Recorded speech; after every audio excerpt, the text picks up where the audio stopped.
Hi everyone, so I thought I'd do a pre-recorded bake today rather than a bake along, only because it takes a little bit longer. So on the menu tonight while I'm baking is going to be salted caramel Millionaire shortbread. I haven't done it before this way, but we'll give it a go. So all you're going to need for your ingredients is, which is really hard, I can't actually turn the camera around. So you're going to need some caster sugar, some plain flour, some unsalted butter, chocolate, plain or milk, doesn't matter for the topping, a can of condensed milk, and some golden syrup. You don't need much golden syrup, things like 3 tablespoons if that. Okay, and you'll need these 3 main ingredients for the shortbread, for the bottom. Then you need some more butter and some more caster sugar for the caramel filling, and you also need some salt as well, about a teaspoon of salt or to taste. So as you make it, I'll show you can taste it. Alright, so I'm going to swap to a different camera so you can get a better view of what I'm doing. Hopefully when I edit it all together it will kind of flow. The caramel itself will take a little bit of time, so I will either try and speed it up when I'm editing, or you can kind of skip forward and skip forward and skip forward. Alright.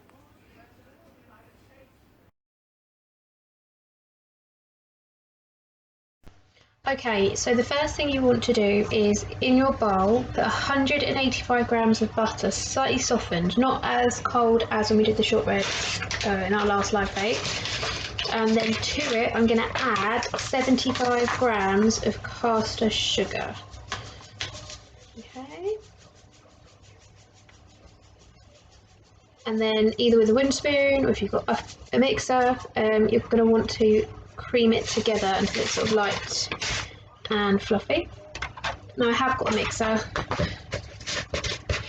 but I've just put baby to bed, so I don't want to wake her up. So what I've done is I've got this butter out a bit earlier so it's nice and soft, so it will cream really quickly with the sugar. So all I'm doing is using the back of the spoon. Don't know if you can see so easily. The light is a bit light right above where I'm making, so it's great for seeing what I'm doing, but I don't think the camera can pick it up so well. Okay. So it'll take a few minutes to work all the sugar in. So feel free to skip or pause it or whatever you need to do to the video. Essentially you're going to work all of the sugar into the butter until it's nice and soft and light. Okay.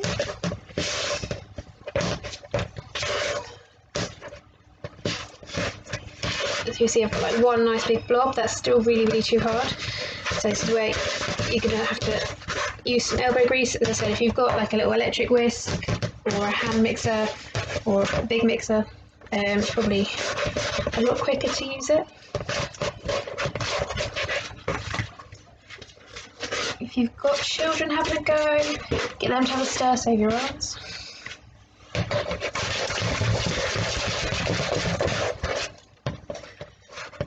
This is going to form the base of our salted caramel Millionaire shortbread. So this is the actual shortbread layer. So it's a slightly different recipe to what we used on Saturday. It's got a lot more butter, a tiny bit more sugar, and a lot more flour, so it makes it really quite dry. But that's why you need to really kind of mix the sugar, there we go, and the butter really well.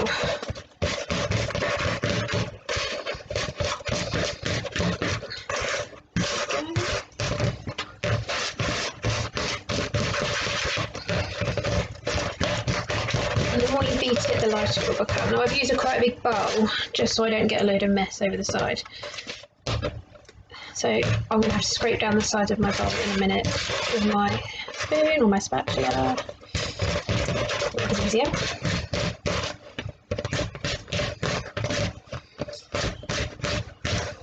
Okay.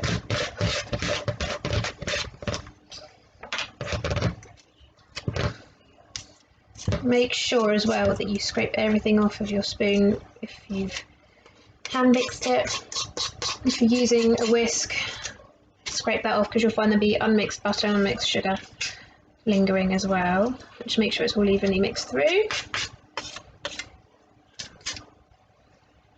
There we go. And you'll see it will slowly get softer and softer. And you shouldn't see any sugar or any big lumps of butter. It should be sort of one nice worked buttery paste.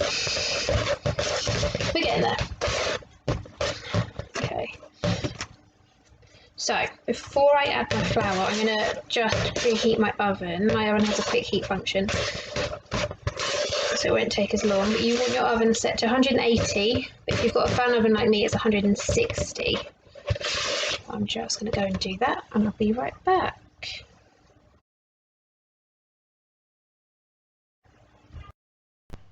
Okay, so my oven is set to 160. I've got a fan oven, and what I also did was line my tin. So I've gone for a deep-sided rectangular tin. Obviously you're going to build up your Millionaire shortbread in 3 layers. Okay, you can see 3 layers. Okay, so you're going to want to make sure you've got enough height so it holds the shape when the caramel's setting. I'm going for this size. It's sort of 1.5 my hands. It's like a small roasting tin.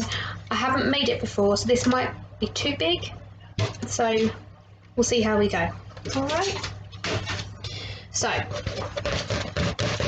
I've got my nicely creamed butter and sugar, and to this mixture I'm going to want to add 250 grams of plain flour. It's really hard to see. I'm really sorry, the light's not right here. I thought it'd be a really good idea,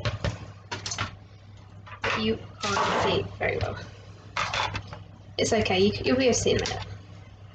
Okay.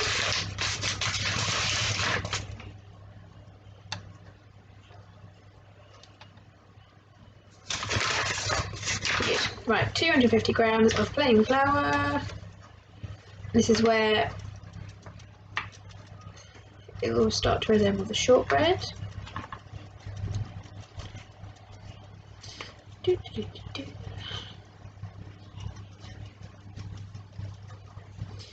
Almost there. So if you haven't got any plain flour, you can use self-raising. Your shortbread just might be a little bit fluffier.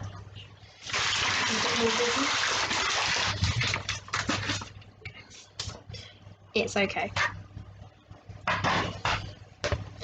And then all you want to do is really carefully, to start with, start working the flour into that buttery, sugary paste that you've just been making. It will take a little bit of work. What you're trying to do is bring it together. It's like one sort of ball of dough. It'll be slightly breadcrumby as well, but it's okay, so when we bake it, it will all kind of melt together. I don't know if you can see, there we go. I'm going to have to invest in some sort of tripod or something. So basically I'm filming this bake on my laptop camera and my phone camera, and I'm going to somehow edit it together with the magic of whatever program I've got on my laptop. Make sure you scrape down the sides of your bowls because you'll find loads more butter there, and we want it all in our dough.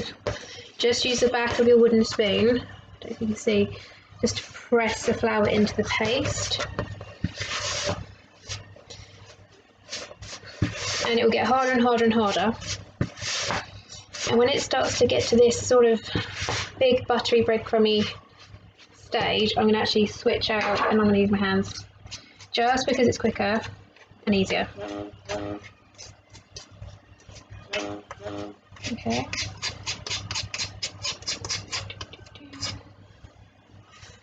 There we go. So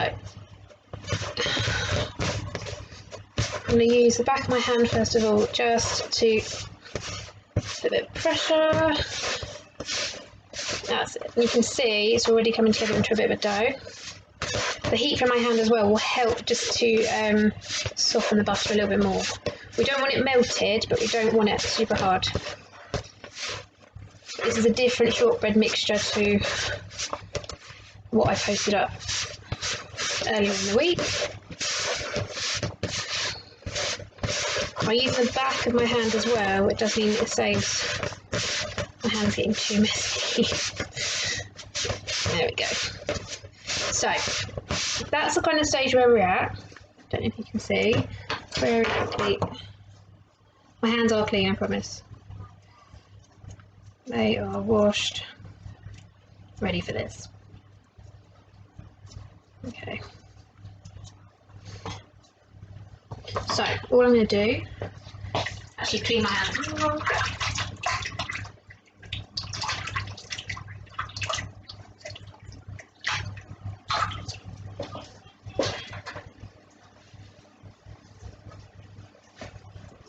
So I'm now going to tip this breadcrumb mixture into my tin.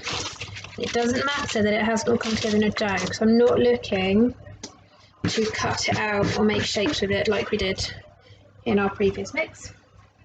Okay, then either with your hand or the back of a spoon, you just want to press it down. A really good tip, if you haven't got anything to hand, you can also use like a glass to flatten it out with. Again, I prefer to use my hands. That means I can actually mould it to the corners really quite quickly.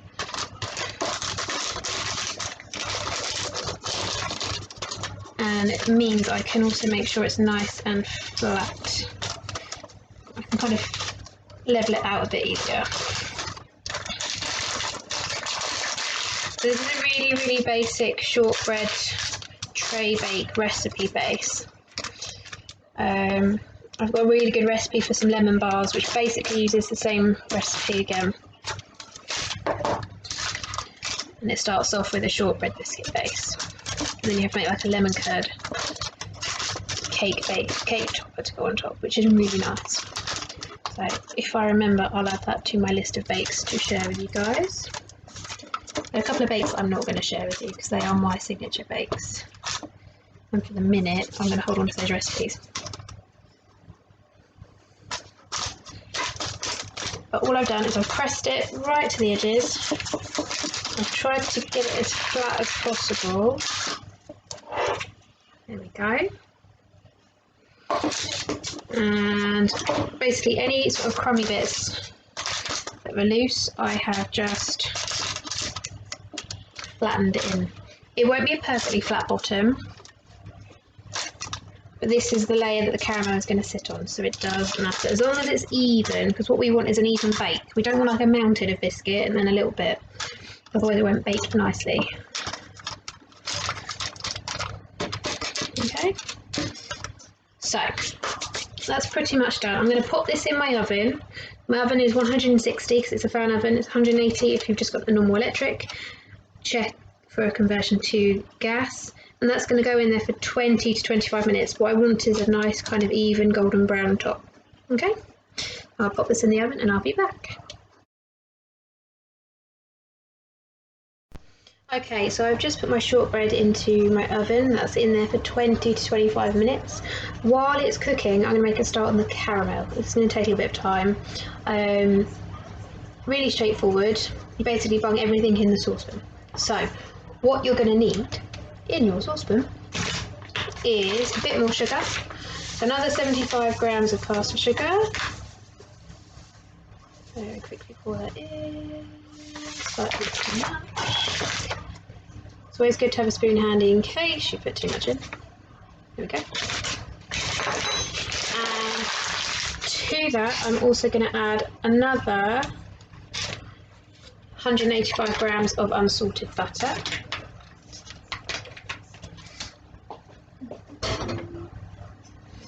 Now I know at the moment that trying to find condensed milk, I'm using this one, is a bit of a mission. It's taken me a good couple of weeks waiting for it to come in stock my local supermarket.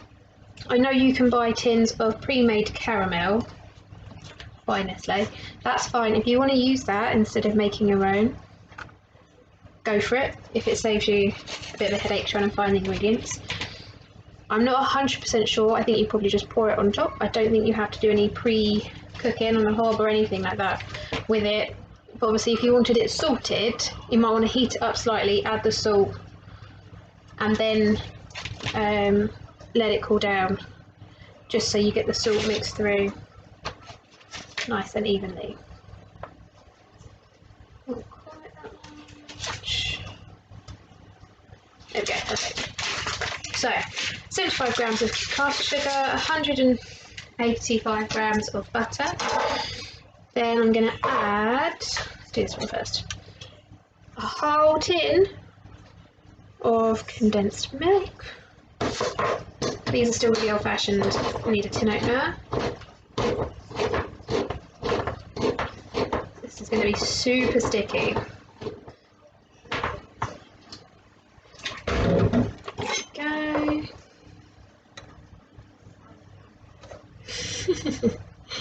Super runny, super sticky. That goes in as well.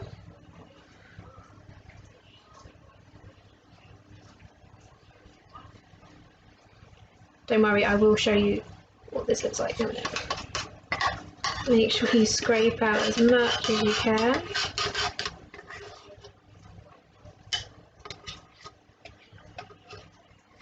Okay, be really careful because the lid will be sharp from where you've opened it. There's still quite a lot in here, so I'm going to literally scrape it all out very quickly.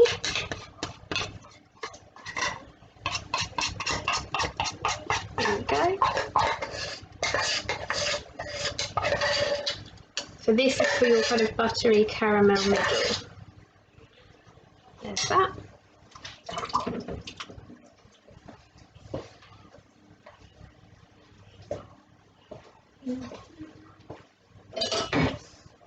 And then to this you want to add 3 tablespoons of golden syrup.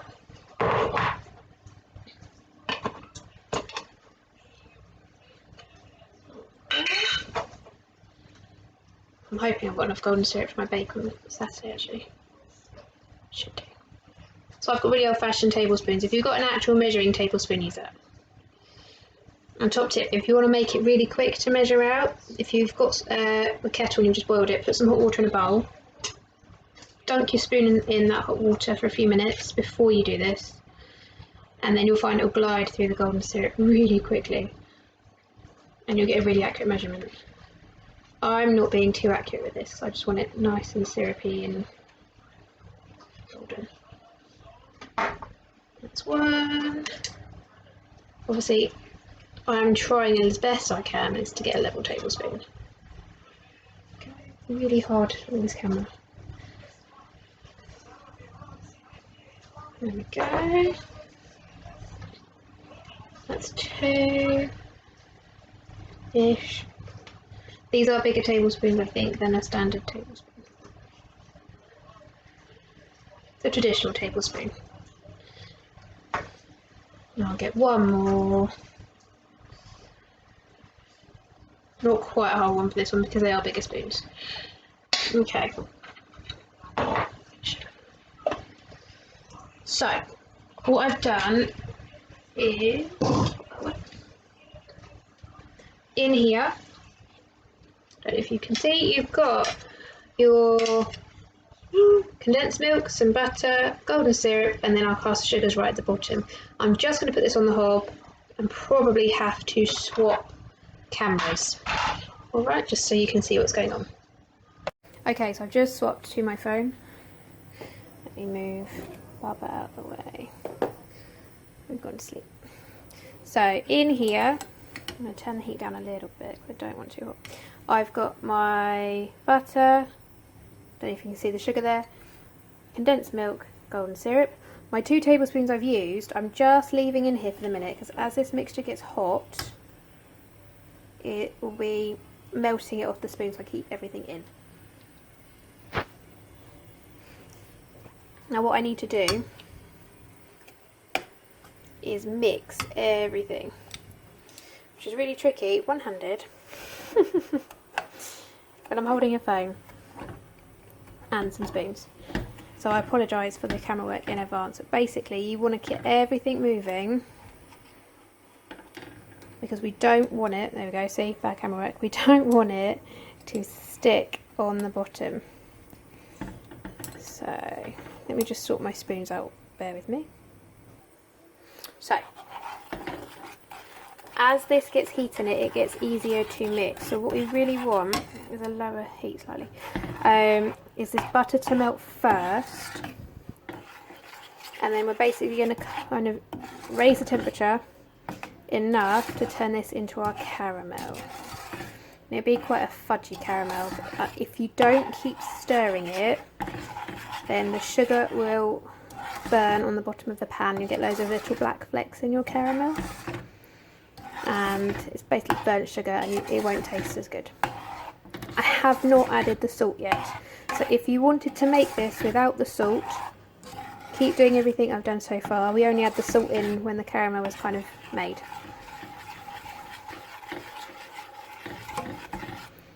But again, this is going to take a bit of time to melt, so feel free to skip ahead if you need to, or pause the video,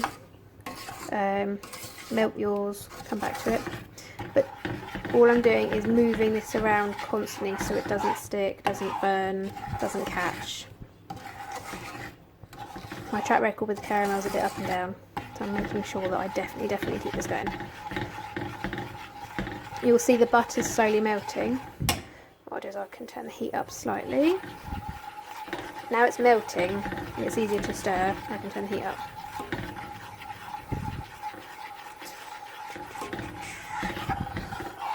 There we go.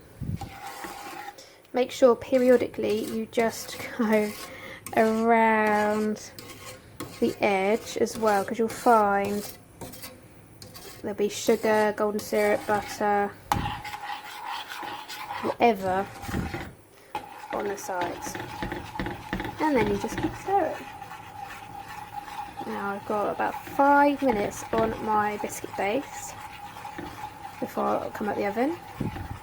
When it comes out the oven, it just needs to cool down. Don't do anything special with it. We need it cool so when we pour the caramel on, it doesn't just absorb in. Now we need to cook this, and as we cook it, the colour will change, and it will go the nice traditional kind of darker brown. Let's see if I put a bit of light, I don't know. Just turn the light on above. Basically my notes for how to make it are there. Don't know if you can see, it's my really bad quick handwriting. That's it. That's my whole recipe. I have got a recipe book where I actually write down the methods, but generally I don't need to look at it for certain things. There we go. So butter's almost melted, and then it's a case of just stirring and stirring and stirring until it becomes caramel. So if you have bought a tin of ready-made caramel, to save this process, go ahead. It's really not a problem. You can buy ready-made caramel in the same size tin, which is really handy. Obviously I think certain supermarkets make their own version now. It's pretty much all the same. You don't have to get the branded one. I only got the branded one because that's all they had. There we go. So that's all the butter melted, the golden syrup's melted, the sugar's melted into it. Obviously the condensed milk is already there. And basically all we need to do now is just add heat to it, and the heat will help the sugar transform. It's already gone a bit darker.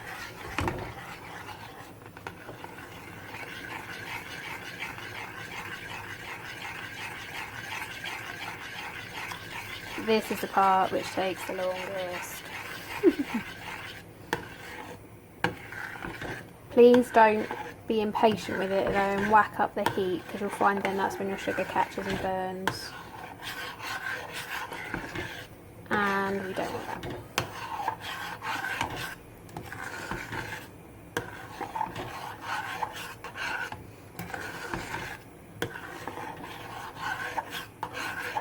So all I'm going to do now, guys, is hopefully edit this so it goes a bit faster. If you want to skip ahead, that's fine. I'm not going to say much until this is done now.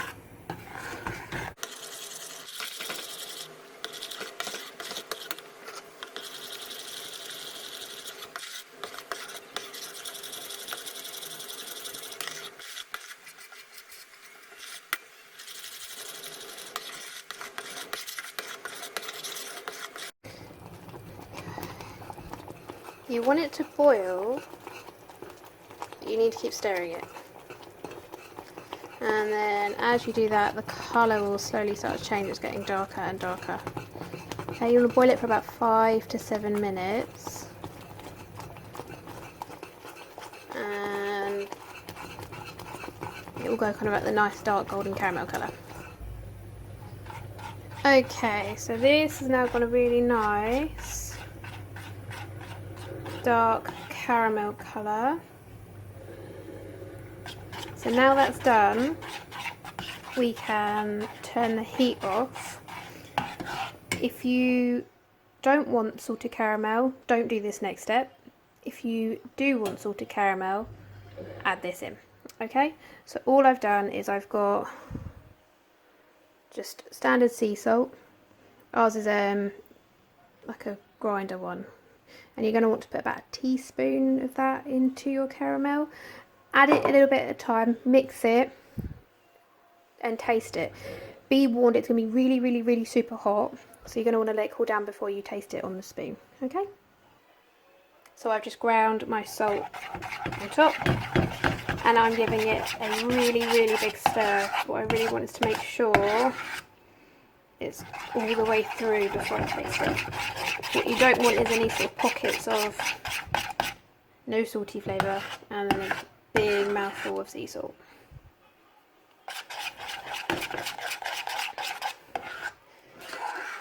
Make sure you get it all from around the sides, just like you were doing while you were cooking it.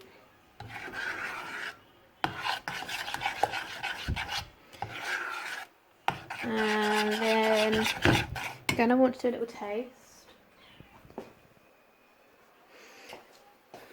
So, not too much at all. Literally, tiny bit. But it's going to be really hot.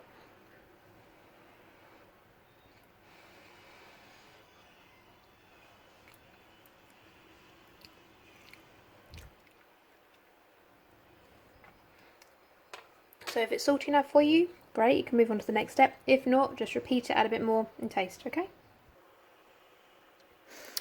So I've basically done triple the amount of salt, just so I can taste it.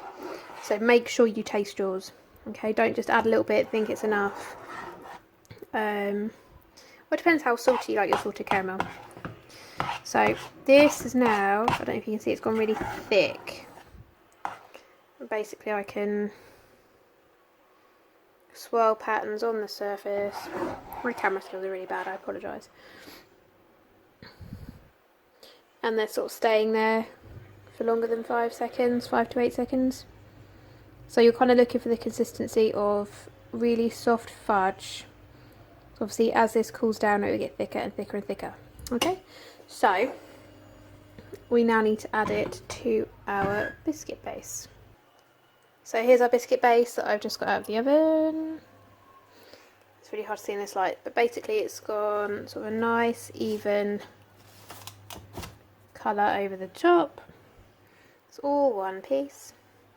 And it's been out of the oven for a while. It's still a bit warm, but it's not too bad. Okay, so all I'm going to do now is pour the caramel onto the biscuit base. See if I can do it one-handed with a spoon. There we go. And we're going to make sure that goes across every bit of that biscuit base.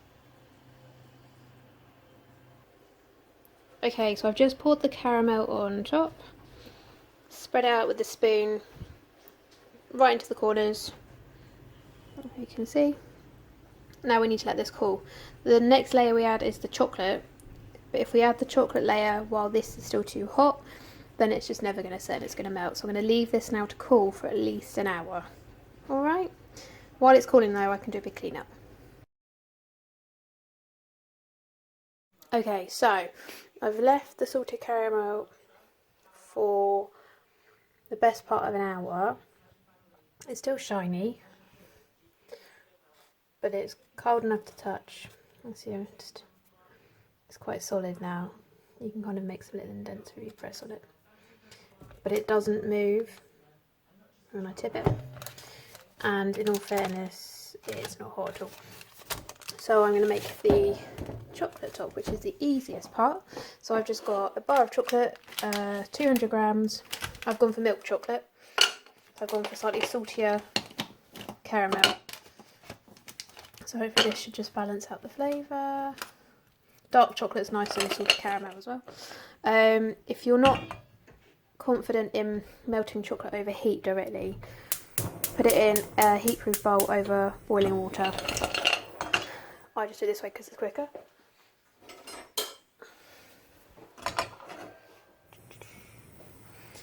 And then as long as you keep stirring it, it'll be fine. It won't take long to melt at all.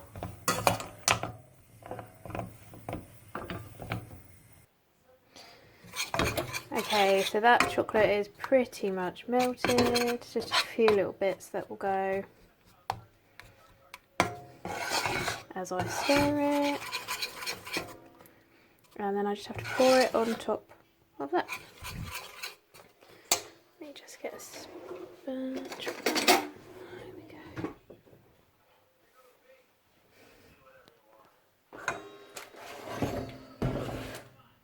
So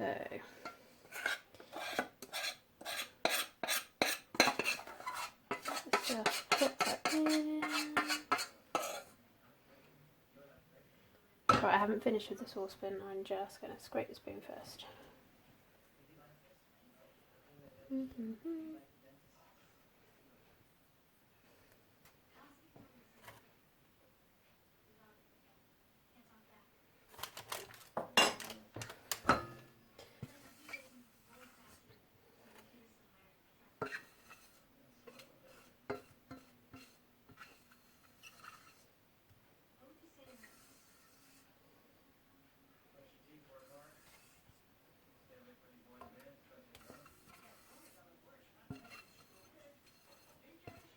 So if you're trying to get all the chocolate out of your saucepan, I found spatulas are really good, better than spoons. It gets quite a lot out. And then you just want to spread it over the top. It'd be quite a thin chocolate layer. If you like a thicker chocolate layer, obviously use more chocolate. You could do milk chocolate and white chocolate, have a little marbled effect. Whatever you want, really. If you've put less salt in your caramel, you can also top it with some flakes of salt before the chocolate sets, so you can get the flavour all the way through. I've got salty caramel, so I don't want it on the top as well. That'd be a bit too much.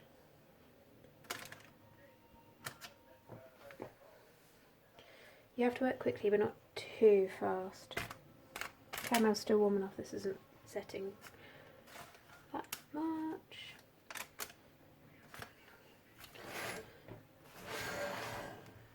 Have to keep turning it around just to get the right angle with my spatula. And then just make sure it goes right to the edge.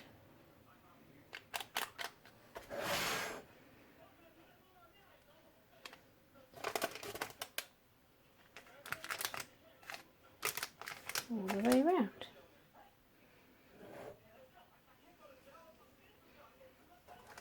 Make sure it's fairly evenly coated. Don't leave any chocolate on the spoon or the spatula. Go.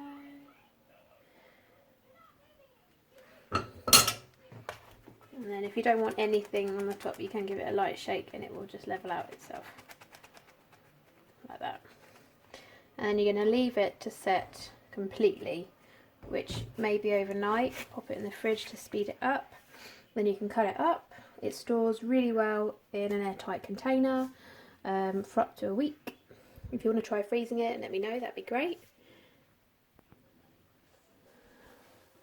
And there you have it, salted caramel Millionaire shortbread. If you want to have a go at making it, feel free. Tag me on Instagram. Leave comments below. Share and subscribe.